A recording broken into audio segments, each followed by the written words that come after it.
The night they regretted everything. When I stepped off that plane, my soul felt heavier than my luggage.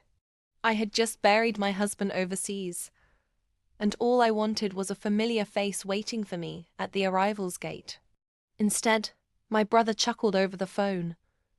Just get an Uber, while my mother coldly advised, plan better next time.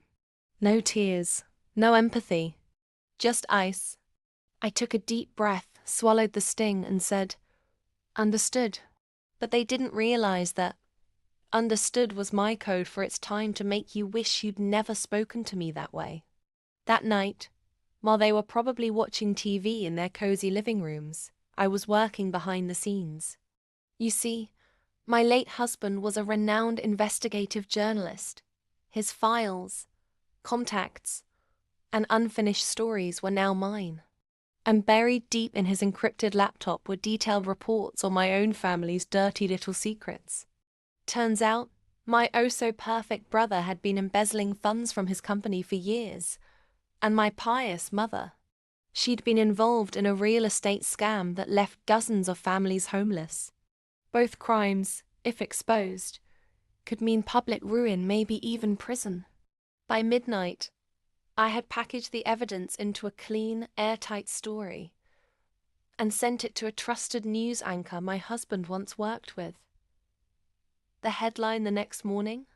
Local family's criminal empire exposed. Shocking ties to fraud and embezzlement.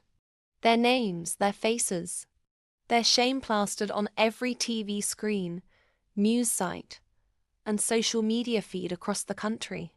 When the news broke, my phone didn't stop buzzing, except it wasn't condolences this time. It was pure panic. My brother's voice trembled over the line. Why would you do this? I simply replied, plan better next time. The fallout was brutal. The police raided my brother's office before noon. My mother's so-called charity fund was frozen, her smug smile replaced with the grey pallor of someone who just realized the game was over. Neighbors whispered. Friends vanished.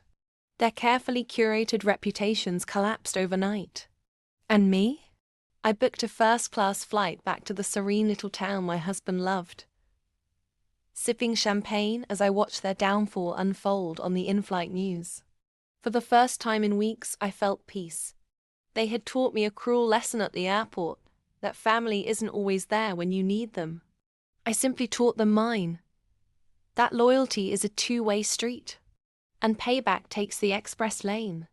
So, if you've ever been wronged and told to just get over it, remember you can. You will. But sometimes, getting over it means letting them drown in the flood they thought they'd escape. If you love this twist-filled revenge story, hit that subscribe button on this channel for more stories that prove karma always knows your address.